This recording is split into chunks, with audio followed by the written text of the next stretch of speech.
Hello, I'm Marilyn Palmer, licensed sales representative for Right at Home Realty, and I'd like to introduce Maria to you. Good morning, Maria. Good morning. Happy day, Marilyn.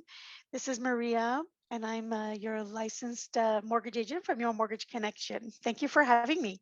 Oh, well, it's M&M. It's time for M&M's Monday Morning Market Madness. I said it right this time. Woohoo! So Happy today is, spring. pardon? Happy spring. Oh, is it spring? Oh, right. Yes, right. It is spring. Yay. See, I think Yay! we should go back to what's it called? Flipping the Date. clock forward and flipping the clock backward and all that stuff. Okay, enough of that rant.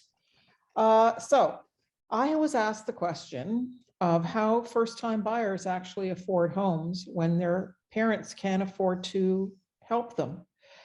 And with that question, they asked, can they use what they have so far in the bank to invest in a property and within a few years sell the property? So it's an investment property. And then that led to me reading a story about condos in Toronto that are 400 square feet, or what they call micro condos. And the story went on to say that perhaps these units were being purchased by investors, although the person interviewed did say, and I quote, what percentage of that they can't really say are purchased by investors. But the investors use these as short-term rentals. And I want to address that short-term rental situation. More condominium boards are putting an end to the scenario of short-term rentals due to some of the bad situation that these types of rentals have had in the past. I won't mention the name of the company because it's been beaten to death. So before you invest in a condo or a home that you want a short-term rental for, check the condominium rules and regulations because they will shut you down. And the second thing is, if you invest, know that a capital gains tax will be applied because that unit is not your principal residence. In that article, I found one interesting point in reading this, Maria, and you can expand on this, are some lenders are hesitant to give mortgages to these smaller units because they don't see a saleability. They have a saleability issue. So it is quite interesting, and lo and behold, I came across it personally with a client more recently. Did not purchase it for investment purposes. The intent was to purchase for themselves. However, due to it being new construction and the delays, it took them a while before they finally moved in. The unit was actually approximately 400 square feet. I don't remember the exact amount. And there was a big challenge in actually getting financing for this unit. And at the time, this I think was in 2020, but in 2020, at the time, 400 square feet-ish units weren't very common. So either they were just closing on a large group of them because when we were calling lenders to determine what their criteria was, they had a series of people contacting them. So I'm assuming that that particular building or groups of buildings were just being registered, and there was a series of quite a few units at that size combination. Having said that, there are some opportunities depending on your loan to value. So if you're putting, let's say 50% down on this unit, you may be able to get financing a little easier. If alternatively, they may force you to insure, so get CMHC insurance, which will cost you more. And again, because that I think leads to the saleability, the lender can then they can basically off balance sheet it, so they can not take as much risk by taking on that loan. But it definitely is very important if you're looking at something that is in that 400 square foot concern. You have to determine, is it considered a hotel condo? Does it have a full-size oven? Does it have a full-size appliances? If it doesn't, if it just has a 2-burner or microwave, it's deemed hotel condo.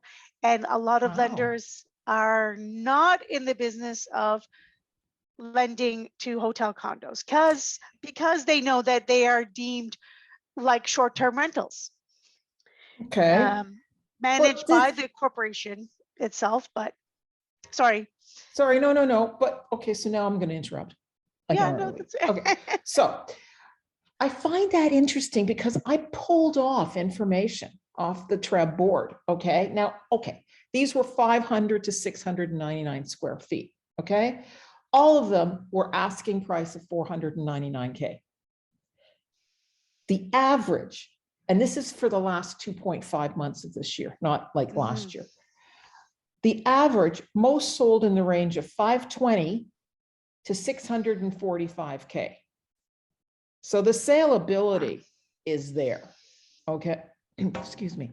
Okay.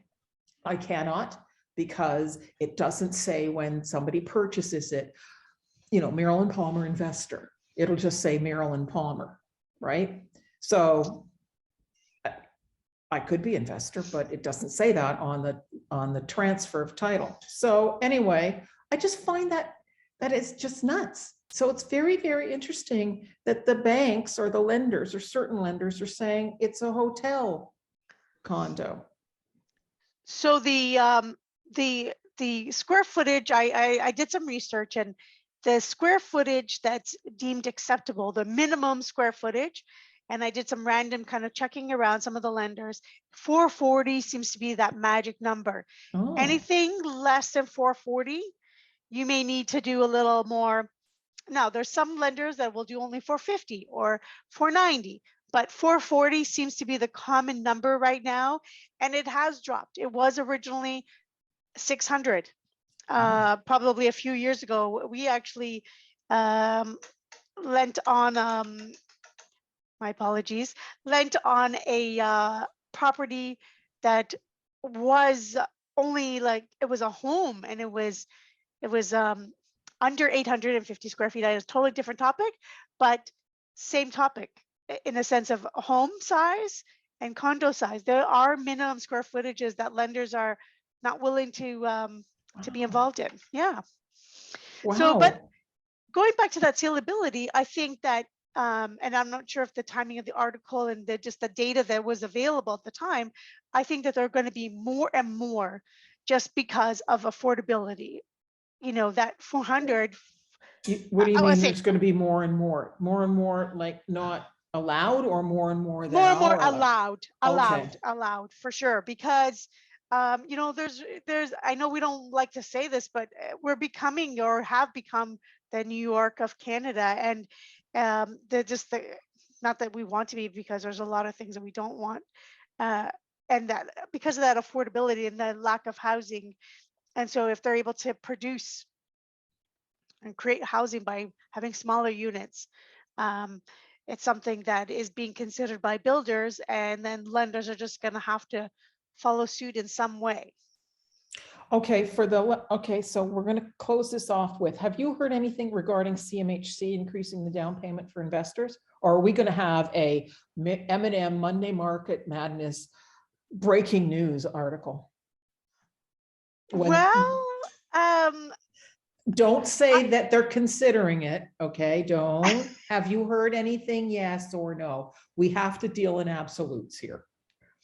I have not heard that anything is coming down regarding that so far. So when you do, we'll have a breaking news. Yes. Okay. Maria, thank you so much for your time. Thanks everybody for listening. And again, if you want to talk, no. Call me, please call me at 416-995-2187 to talk anything real estate. And Maria? Yes. You can talk to me and call me, email me, however you want to reach me. But my phone number is 416-254-8401. And I'd love to talk to you about anything to do with mortgage financing. Thanks again, Maria. Have a great Monday. Take Thanks, you care. too. Happy Oh, Monday. thanks. Bye-bye.